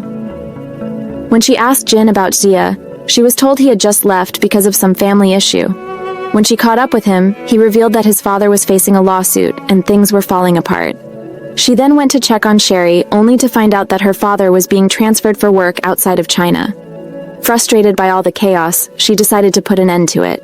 She called her assistant and ordered them to cancel everything her mother-in-law had instructed them to do. However, she set one condition in return. Her mother-in-law had to stay away from her son. The mother-in-law, unimpressed, called her arrogant. "Do you think the whole world bows down to you just because you're richer than everyone else? That doesn't make you better than us." Calm but firm, she shot back. "You're nothing but a cheap, heartless woman. That's all you'll ever be." She walked away, gathering her clothes from the house, ready to return to her village. Dao Ming showed up and told her to come inside because it was raining. She told him she couldn't stay with him anymore and was going back to her village. He begged her to explain what had happened. "We were just happy together. What changed?" She confessed that his mother had hurt her friends and that she couldn't continue being selfish by staying with him. He yelled, telling her to forget his mother and rely on him instead. He would protect her. But she had already made up her mind. To push him away, she said hurtful things she didn't mean, even claiming she didn't love him. She told him she was leaving and walked away. At the university, his friends couldn't understand why she had disappeared so suddenly. Josie suspected it was because of what Dao Ming had said to her. Then Jia showed up, furious, blaming Dao Ming for her disappearance. "Because of you, she's homeless and has nowhere to go," he shouted. Dao Ming, overwhelmed, shouted back, "I have enough problems of my own." Her absence had affected him deeply. Even when a girl approached him with a cake to confess her feelings, he rejected her harshly, throwing the cake in her face. Meanwhile, she was in her village, helping her family. She told her parents she had returned because she missed them, not because of her breakup. Dao Ming was struggling. His friends gathered to cheer him up, joking around and trying to lift his spirits. But he snapped at them, saying, "Stop pretending, you're all boring," and walked away. Josie tried to stop him, saying, "We're trying to help you, what's bothering you so much?" Dao Ming, however, felt like they were all just putting on a show. Josie finally lost his patience and said, "She didn't leave you for no reason, it's because of your stupid personality." This led to a physical fight between the two until they both calmed down. Dao Ming walked away in silence, trying to cool off. Back in the village, she was helping her mother in their family restaurant, cooking her own recipes. One day, the owner of the building approached them, saying she wanted to partner with them and wouldn't charge rent anymore. Her mother refused, saying her daughter's recipes weren't for sale and that she didn't want anyone else to know them. But she suggested they wait, as her daughter could easily come up with new recipes. Both parties agreed, and everything went smoothly. As time passed, she became very successful at the restaurant. Customers were amazed by her cooking, taking videos of her as she worked. One of these videos went viral, and Dao Ming saw it online by chance. He was proud of her, but also deeply emotional. Josie decided to tell him where she was, urging him to go see her. But Dao Ming was angry. "Why should I go? She left me so easily. If you want to see her, go by yourself. Don't drag me into it." The next day, Josie went to see her in the village. "I'm here to take you back home," he told her. She invited him to eat with her family. Embarrassed, she didn't know what to say. Josie explained to her parents that she had been away from university for too long and couldn't stay in the village any longer, even if she wanted to. Later, as they walked together, he told her, "When you return, you'll probably run into Dao Ming. You should be prepared for that." Josie didn't understand why she couldn't just tell Dao Ming her fears, but she loved him too much to burden him. She knew their relationship wouldn't survive because of his mother, so there was no point in giving him false hope. Dao Ming, unaware of her reasoning, continued to watch her videos obsessively, his heart breaking. Eventually, she returned to the city with Josie. While looking for a place to rent, she discovered that Dao Ming's friends had already taken care of everything and had prepared a space for her. "Don't worry," they told her. "We've got it all sorted out." When they arrived, her friends were waiting for her, along with Xiaoji, and they had prepared the apartment for her. They even bought the furniture at their own expense. They all sat down to celebrate together, and she felt happy to have friends who cared for her and worried about her. Meanwhile, Daoming saw the photos she had posted with them, showing her smiling and having a great time while he was drowning in his sadness. At university, Shimin asked Woozi about where Chelsea was, hoping to tell Daoming. But Woozi refused, saying he wouldn't reveal her location unless Daoming asked him directly. Even when Daoming showed up, he warned Mizu not to speak. When they were leaving, they ran into her outside. She quickly ran off, not ready to face him. Josie, however, had had enough. He asked Daoming to meet him alone for a talk. He asked if Daoming planned to get back with Chelsea, but Daoming replied, "Since when do you care about other people's business?" Josie decided to be honest with him. Josie confessed that he had always stayed out of Daoming's way, wanting to see him and Chelsea happy together. But now that their relationship seemed over, Josie felt he had the right to pursue her. He admitted that he had liked her for a long time, but held back because he believed she was happier with Daoming. "Now things are different," Josie said. "I won't let her cry over you anymore, so you need to decide. Either you go back to her or you let me try to win her over." Daoming coldly replied, "Do whatever you want, it doesn't matter to me." Later, Daoming confronted Chelsea in front of Josie, pulling her aside to talk. "Do you hate me that much that you'd just disappear like that?" She tried to make excuses, but he called her out. "You always run away from answering properly," he said, frustrated. Fearing for her friend's safety because of his mother, she finally told him the truth. But Daoming was upset. "If you had been honest about your feelings instead of playing with me like a puppet, things wouldn't have gotten this bad." She was about to confess her love for him, regardless of the consequences, but he interrupted her. "Don't cry. Even if you do, I won't help you." He told her not to avoid him anymore at university and that their relationship was over. "You can do whatever you want now." As he walked away, she stopped him, pulling out the necklace he had given her, but he took it and threw it into the water. She immediately started searching for it, determined to retrieve it. Josie jumped in and pulled her out of the water, urging her to forget about the necklace, but she refused. He eventually joined her in searching, and when he found it, she took it from him, realizing she could no longer deny her feelings for Daoming no matter how hard she tried. Josie took her to a rooftop, where she could scream and release all her emotions. He knew she needed to let it out. One day, her grandmother called her, scolding her for not checking in and asking her to meet. They met at a restaurant where her grandmother asked about her relationship with Daoming. Chelsea explained that they had broken up because of his mother, recounting the entire story. Her grandmother told her she had made a mistake. "You sacrificed your happiness to save your friends, but in the process, you hurt yourself. That was wrong. No one else will feel the pain inside you except you." Chelsea started crying with every word her grandmother said because she knew she was right. After her grandmother left, Chelsea stood there thinking for a moment before running after the car to confess the feelings she couldn't share with anyone else. She admitted that she still loved Daoming and couldn't stay away from him. The next day at university, she saw Daoming standing with his friends and approached him as if nothing had happened. Even his friends were surprised by her behavior, thinking she was possessed or something. They assumed she was just trying to adapt to their breakup. Daoming, however, was furious. He thought, "If only she had confessed her love to me, I would have stood up to the whole world for her. She has no right to act like the victim now."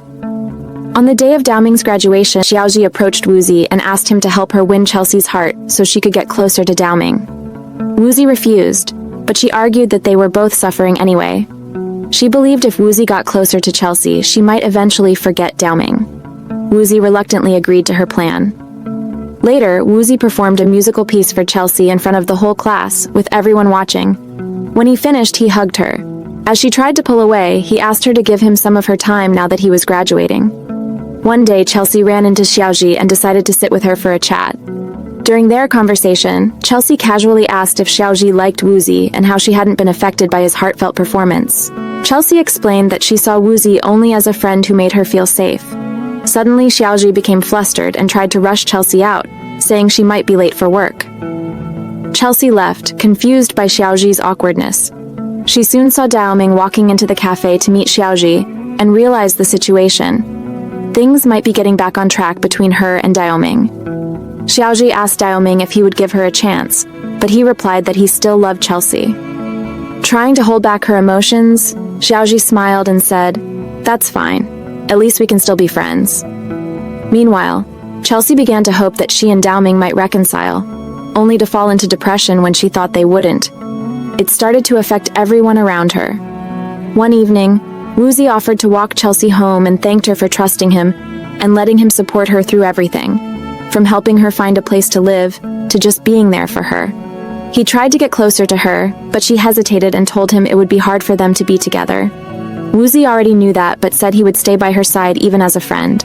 He also advised her to hold on to her love for Daoming because she would regret it if she didn't. The next day, Daoming woke up determined to do what he had to before it was too late. He went straight to Josie to tell him he wouldn't give up on Chelsea no matter what. Josie replied, "Good that you've come to your senses, but in the end, she's the one who has to choose between us." Later, Josie called Chelsea and asked her to turn off her phone for the day. Meanwhile, Daoming was searching everywhere for her, trying to call her, but her phone was off. The next morning, Woozy went to pick Chelsea up from her house, just as Daoming was heading there after finally finding out her address. Woozy told Chelsea that Daoming had called him the previous night, saying he wanted her back and that he seemed determined this time. At that moment, Daoming arrived and told Chelsea he couldn't stay away from her anymore. But Woozy stepped in and told Daoming, "It's too late. She's made her decision and isn't coming back to you."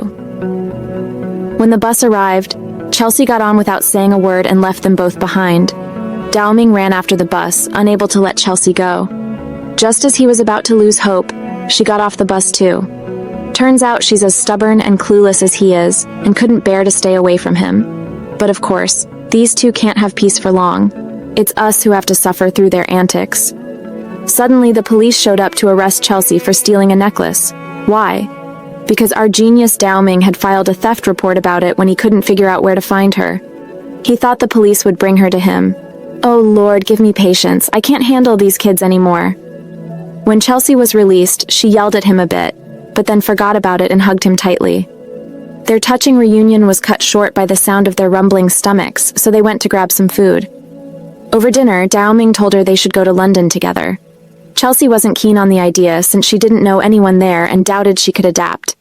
He asked her, "If you don't want to come with me, why did you get off the bus?" She gave him a silly answer. "Isn't it my right to get off?" Annoyed, Daoming walked away because of course he has his moments of sulking too. Chelsea ran after him, but instead of saying she'd go with him, she awkwardly said, "All right, good night then." Later, Daoming confronted Woozy, warning him to stay away from Chelsea. Woozy responded, "She hasn't come back to you yet, so I still have a chance." Daoming grabbed him, insisting he back off. Woozy, in a surprisingly calm tone, said, "Fine, I'll stay away." But Woozy wasn't entirely serious. He only said it to provoke Daoming into holding on to Chelsea and calming his temper. Deep down, Woozy genuinely wished for Chelsea's happiness, which is why he kept nudging her back toward Daoming. One day, Woozy left Chelsea a voice message before heading to Taiwan. In it, he admitted that he had wanted to win her over, but understood that her heart belonged to Daoming. He wished them both happiness. Chelsea, touched by his words, ran to the rooftop to see him off, reminiscing about all the good moments they had shared. Meanwhile, Daoming was wandering around aimlessly when Chelsea suddenly approached him. She seemed determined to confess her feelings, but hesitated again. Instead, she handed him some food as a way to express her emotions. She asked him if he was dating Xiaoji, to which he replied, "Stop being ridiculous. I could never date someone I don't love." Chelsea then asked, "Would you promise to date me then?" Her sudden question caught him off guard and he nearly choked in surprise. She has this habit of getting his hopes up only to leave him hanging again. Poor guy. It's not like he's a prize in a box of cereal. But this time, Chelsea assured him she was serious. She wanted them to get back together, but begged him not to tell anyone, especially their friends, because they might let it slip. And she was terrified that his mom would find out and separate them again. Daoming agreed but pulled her aside, wanting to kiss her. She nervously stopped him, worried someone might see. He said, "We're in the middle of nowhere. Who's going to see us?" She confessed she was embarrassed because just standing so close to him was enough to make her heart race.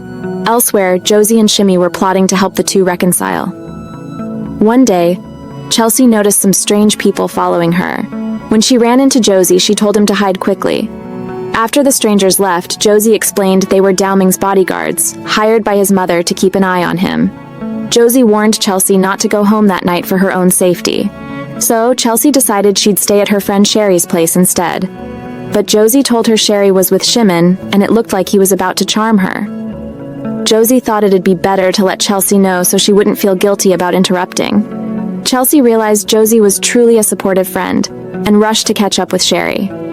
Meanwhile, Josie and Shimon had locked Chelsea and Dowming in a room together, with Dowming tied up. It turned out they were trying to set them up. Of course, Dowming didn't object. If he had known this was the plan, he would have thanked them instead of needing to be tied up like that. Chelsea looked for a way out, but Dowming teased her, saying, "Come on, what exit? We're here together." He stepped closer and they started talking. She asked him if he had ever been with other girls before her. Dowming admitted that while he never loved anyone else, his friends often introduced him to other girls, and he didn't always reject their advances.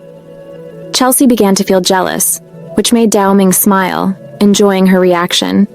Their moment was interrupted by a call from Dowming's friend, who warned him that his bodyguards were coming after him. They quickly hid in the bathroom. Chelsea escaped barefoot through the window, while Dowming sat in the bathtub pretending to take a shower, with his clothes on. The bodyguards didn't buy it, and Dowming was left fuming at his mother for scaring Chelsea off like she'd committed a crime. Later, Dowming called Chelsea to make sure she got home safely, and she reassured him that she was fine. The next morning, they met so she could retrieve her shoes. Dowming caught her doing some morning exercises, looking like she was in a school gym class. They went to a quiet spot, only to realize they were out of their depth in handling the intensity of their relationship. Sitting in awkward silence, Dowming suddenly confessed his love for her, waiting for her response. But as always, Chelsea hesitated, unable to say a word. If he walked away now, she probably wouldn't stop him. I know I'm personally getting fed up with her indecisiveness. That evening, Shimon hosted a tea party and invited everyone, including Dowming and Chelsea. Since no one knew about their relationship, they acted as though they barely knew each other.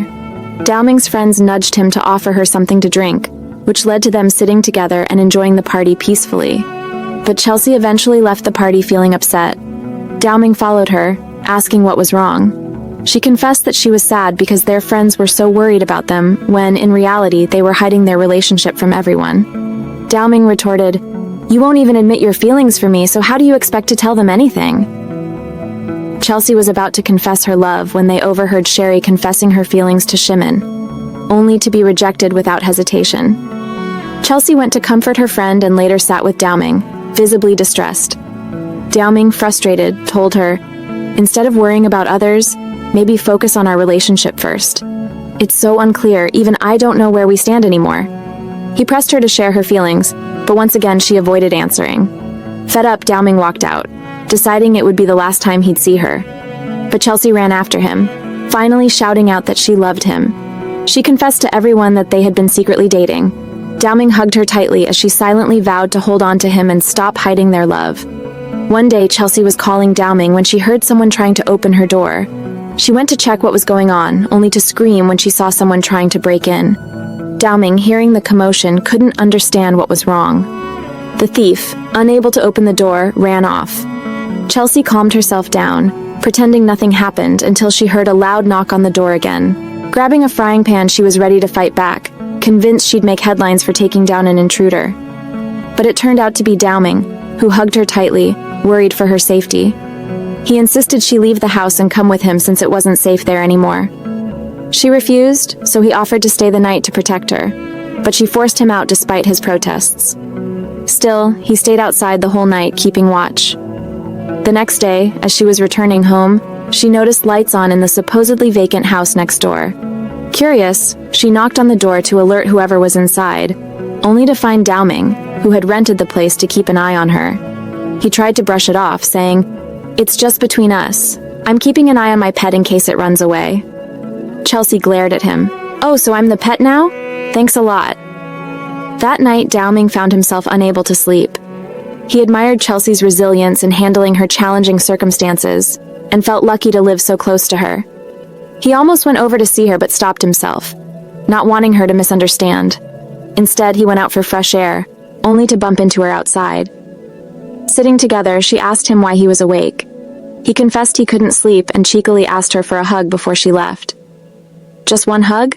she asked skeptically. "Come on, why not make it two?" he teased.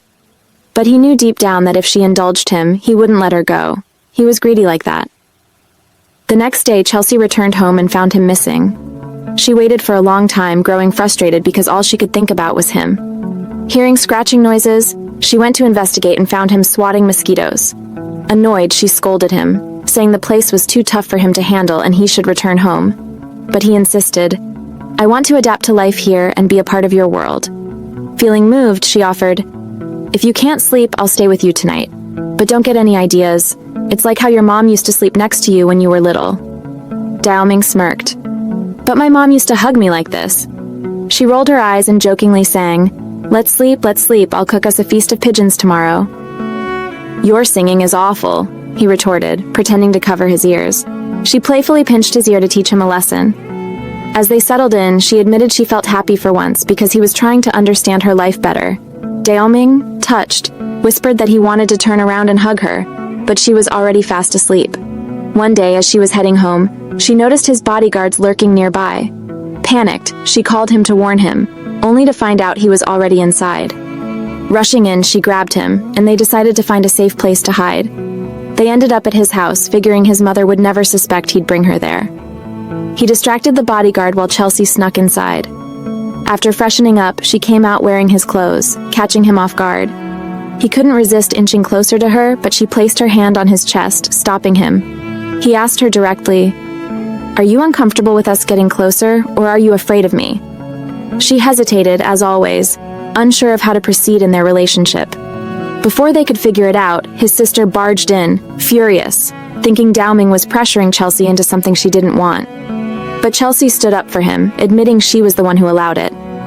Dao Ming was thrilled their relationship had progressed, but his sister scolded him, warning him not to rush things or take their relationship further in secrecy. He needed to ask her when she would feel ready to take their relationship to the next level, not decide on his own. His sister told them to carry on with whatever they were doing while she distracted the bodyguards for their sake. So he asked her, "When do you think we should move forward in our relationship?" She replied, "In 5 years." One day, as he was heading home, the bodyguard questioned him about bringing his girlfriend over.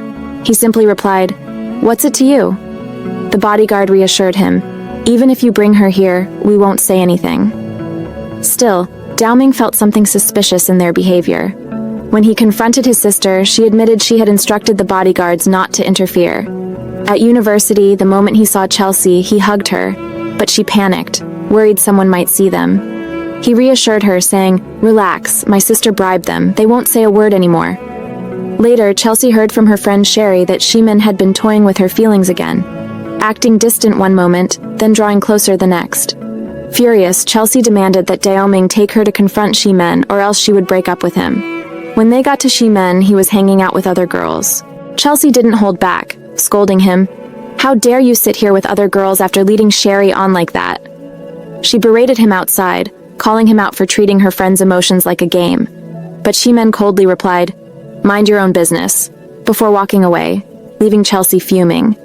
Even Sherry was upset with Chelsea for interfering, saying it made her look desperate, as if she had sent Chelsea to fight her battles. However, Sherry refused to give up and asked Chelsea to help her track him down again. Chelsea, though reluctant, agreed after hearing he might be attending an art exhibition. They all decided to wait for him there, with Sherry's friends killing time on their phones, while Chelsea grew increasingly frustrated. She snapped at Dao Ming, who told her to calm down and promised to call Himen. But his phone was off. As night fell, Chelsea noticed Dao Ming looking drowsy and warned him, "You'll hurt your back if you sleep like that." But he seemed content, leaning close to her. Eventually, when Sherry suggested giving up and trying again another day, Himen finally arrived. Sherry seized the moment to confess her feelings to him, and to everyone's relief, he agreed to hear her out. With that resolved, Dao Ming's friend Mazi jokingly said, "Now that the drama's over, we can go home. Thanks for sticking with us, guys." Meanwhile, Dao Ming had made a big decision. He wanted Chelsea to join him in London. He wasn't going to keep their relationship a secret forever. He needed to convince his mother and make it official. At first, his mother was opposed, but she eventually decided to trust him. One day, while they were out together, Chelsea spotted a cute bracelet. The shopkeeper explained it was Italian, and with a simple press, the other person's bracelet would light up, signaling that you were thinking about them. After they finished their meal, Dao Ming offered to pay, but Chelsea insisted on splitting the bill. However, when he tried to pay, his card was declined. His mother had blocked it. Embarrassed, he let Chelsea cover the bill. Outside, he vented his frustration about his mother's meddling, but Chelsea reassured him, saying, "No matter what happens, I'll stay by your side." When they returned home, she offered to cook for him sometime. He teased, "Sure, I'm used to food that gives me stomach aches." Before leaving, he asked for a kiss, saying, "I don't know if there will be a next time." She kissed him on the cheek, unaware it truly would be the last time. Moments later, his bodyguards arrived to take him back to London by force. He silently called Mozzie, letting him overhear everything so he'd understand the situation. When Chelsea was informed that Dao Ming had been dragged back to London, she decided to be brave and follow him there, just like he had always tried to be close to her. When she arrived in London, she called Mozzie to let him know she was safe. He warned her to keep an eye on her belongings to avoid getting robbed. As she waited, two strangers approached her. They started sweet-talking her, pulling a fast one, and ended up stealing her belongings. Even after she ran herself out of breath trying to catch them, she couldn't. Exhausted, she spotted a Chinese restaurant and decided to go in. The woman there was kind and welcoming, and Chelsea shared her story about coming to London to look for her boyfriend. But guess who she saw? Thomas. The same Thomas from China. He sat with her as she explained what had happened and why she was there. He reassured her, saying that the Ali Duming family name was well known in London, and that he could help her find him. Thomas took her to his place, which turned out to be a modest apartment he shared with his musician friends, all of whom were struggling financially. When Chelsea asked to use his laptop to contact her friends, he admitted he hadn't paid his internet bill. As they were talking, his friends arrived. The moment Chelsea saw them, she exclaimed, "You thieves! It's you!" They sheepishly apologized, admitting they had sold her phone and spent the money, though they still had her wallet. Chelsea sat in disbelief, thinking how cursed her luck was, but she decided to forgive them and told them to quit stealing. The next day, Thomas took her to Dao Ming's house. The moment she arrived, she met his grandmother, who welcomed her warmly and invited her in. But she warned Chelsea to stay calm and composed, saying, "God help us." When Chelsea finally saw Dao Ming, his demeanor was cold, and he seemed indifferent to her presence. He told her to leave, saying he no longer wanted to be around her. Chelsea, however, suspected he was pushing her away because of his mother. Eventually, Dao Ming admitted that his company was going through a crisis, and he needed to fix things. He told her he couldn't just leave everything behind to be with her, because he wasn't selfish like she was. His words broke her heart and she left feeling crushed. The truth, however, was that Dao Ming was acting this way because of his mother. The company was on the brink of collapse, and unless he married to secure her father's trust, everything would be lost. Later, Chelsea went out with Thomas, who offered to walk her home. On the way, they ran into Mozzie, who had been worried sick since her phone had been stolen. She told him everything, including how Dao Ming had kicked her out. The next day, Chelsea woke up still upset. Mozzie tried to comfort her, saying he knew Dao Ming wouldn't act this way unless there was a good reason, especially since his company was in crisis. To cheer her up, he suggested they go out for some fresh air and bought her ice cream. But of course, he forgot his wallet, turning their outing into a broke adventure for two. They later went to thank Thomas for helping Chelsea, despite his friends having robbed her. Mozzie even insisted on treating Thomas and his friends to a meal. During the meal, Thomas asked Mozzie why he had come to London after Chelsea. "Do you have feelings for her?" he asked. Mozzie admitted, "Yes, I love her." Thomas then confessed that he too had feelings for Chelsea. He explained how the first time he met her, she had accidentally confessed her love, mistaking him for Mozzie. Chelsea quickly yelled, "That's because I thought you were Mozzie." She explained that at the time she was playing the piano with her grandmother and hadn't realized who she was talking to. Then came the moment of reckoning, the bill. You all know this was bound to be a disaster. Mozzie suddenly realized he had forgotten his wallet. He exclaimed, "Oh no, my wallet isn't in my pocket." Feeling embarrassed, he suggested, "How about we earn our meal instead? See that piano over there?" They started playing music for the crowd to make it through the day without ending up in jail. One day, his grandmother went to check on him and asked if he needed anything. He replied that he wanted a dish from an old recipe. She was about to prepare it for him, but he decided to go and eat it directly from her hands. At that time, Chelsea was on the balcony packing her bags to return to China. Mozzie asked her if she wanted to see him one last time, but she replied, "What difference does it make? He abandoned me either way." Mozzie hugged her, not wanting to see her in that state. Meanwhile, Dao-ming arrived and saw them together. As Chelsea and Mozzie were leaving, Dao-ming approached them. Mozzie, unimpressed, told Dao-ming he didn't deserve her love. Dao-ming opened the car door for Chelsea and asked her to cook for him, as she had promised. She got into the car without replying, but after a moment she changed her mind and got out to fulfill her promise one last time. They decided to spend one last day together. When they arrived at a restaurant, it turned out Dao-ming knew the owner. She cooked the same dish Chelsea always made for him, and Dao-ming had been eating there for a while. As they sat down, Dao-ming confessed, "I've never truly tasted food or even understood if I loved the person in front of me or not. I didn't even know if I was happy or not. But meeting you changed my outlook on life. I'm not the same person I used to be. But despite my love for you, I don't know how to protect you." He then asked the restaurant owner if Chelsea could cook the recipe herself one last time. Afterward, they decided to spend the entire night together until the day was over. The next morning, as they were about to part ways for good, Chelsea couldn't resist and ran back to him. As they embraced, a man suddenly approached them and shocked Dao-ming with a taser. Chelsea fainted. When she woke up, she found herself on an island with Dao-ming lying unconscious beside her. When he woke up, he was surprisingly fine, acting as if nothing had happened. But back home, his mother was in chaos, furious because he was supposed to sign a contract with her business partner's father that day. Why would he be kidnapped on such a crucial day? She even received a video of Chelsea and Dao-ming tied up, with a ransom demand. On the island, Dao-ming and Chelsea wandered around, searching for food until they found a bag with fishing tools, a lighter, and some water. They decided to rely on themselves to survive. At night, Dao-ming wanted to keep watch in case there were wild animals nearby. Chelsea, scared, hugged him tightly. He reassured her and went to scout the area but returned quickly to calm her fears. She, worried, followed him, feeling like someone was approaching her. But it turned out to be nothing. The next morning, Chelsea woke up to find Dao-ming gone, but he soon returned. He had spent the entire night fishing for squid. While they were sitting together, he told her that he didn't deserve her and that Mozzie must have taken good care of her while he had hurt her with his words. She yelled at him, frustrated that he was acting like a fool, trying to push her toward someone else. She told him he was being ridiculous. He promised her that he would never abandon her again, no matter what. After that, they decided to leave the place and headed to the other side, where they heard people talking. When they got closer, it turned out to be his friends. He shouted at them, "What on earth is wrong with you?" She had suspected all along that they were behind this, but it turned out Xiaoji had orchestrated everything. She had her bodyguard kidnap them without anyone realizing it. Meanwhile, his mother had taken things to the next level, involving Interpol and the media in the search for him.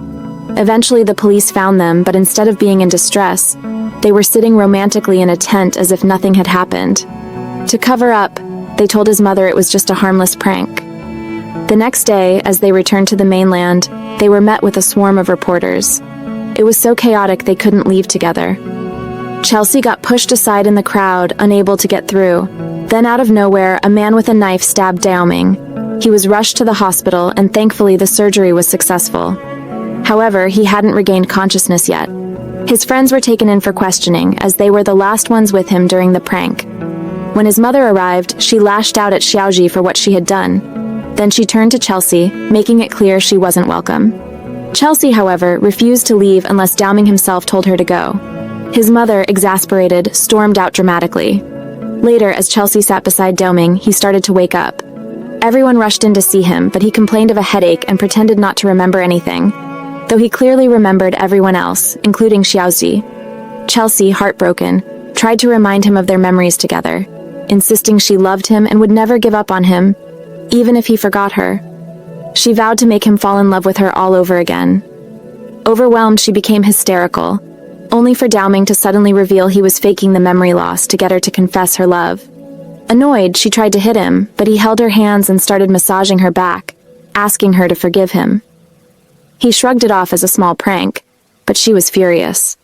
Life returned to normal, though the media wouldn't leave her alone, as it was now evident that she was Dao-ming's girlfriend. One evening, she met up with Sherry, who took her to hang out with Dao-ming and his friends. However, Dao-ming wasn't himself. He was drinking despite not being fully recovered. Frustrated, she scolded his friends, saying, "You call yourselves his friends and yet you let him drink like this? What if he gets sick again? I can't keep babysitting him for the rest of my life." Dao-ming took her outside, hugged her, and told her, "Your true place is in my arms." Suddenly, he pretended to be in pain. Alarmed, she touched his chest, asking what was wrong. He replied, "Just keep your hand there and I'll feel better." One day they were eating together, and Chelsea was worried about her friend Sherry. Ever since Shimin entered her life, nothing had gone right for her. Dao-ming teased her, saying, "Just like when I entered your life and turned it upside down, huh?" Chelsea stayed silent, but deep down she thought to herself that Dao-ming was the best thing that had ever happened to her. He suddenly proposed to her, saying, "Even though you're annoying and you'll probably drive me crazy and we might fight every day, I still want to marry you." She replied, "Who proposes to someone like that?" But she didn't make a big deal out of it, figuring he wasn't about to get down on one knee and ask formally anyway. At home, a man arrived with 520 roses from him, but of course she decided to count them. She had the time, after all. And surprise, one rose was missing. Furious, she called him to scold him. Moments later, he knocked on her door with the missing rose, but she called him ridiculous. He chased after her to show her who the real ridiculous one was. Later, he went to her parents' house in the village to formally ask for her hand in marriage. Her mom thought he should tell his mother first, as it wouldn't be right to get married without her blessing. Being impulsive, he video called his mother and told her he was marrying Chansey. His mom responded, "You think marriage is a game? You need to plan this properly, especially considering Chansey's family. They're not ready yet." He asked, surprised, "So you approve?" She replied, "Yes, I approve. Now get off the call and stop bothering me." He laughed and muttered something about how she could have just said that earlier. At the university, she waited for him to finish signing autographs for his fans. Yes, he was famous for his good looks. So good, it was almost annoying. She noticed he was wearing the same green shoes he wore the first day they met when he accidentally stepped on her phone. She told him, "Didn't I say not to wear those again? They brought us bad luck." His friends asked her for permission to throw him a bachelor party and take him off her hands for a bit. She laughed and said, "Take him, I don't need him." But he came back to her, so she shoved him toward his friends, telling them to keep him. As they were walking, she tripped and accidentally brought him down with her. They quickly got up before anyone noticed. He saw her shoe had torn and decided to carry her to get a new pair.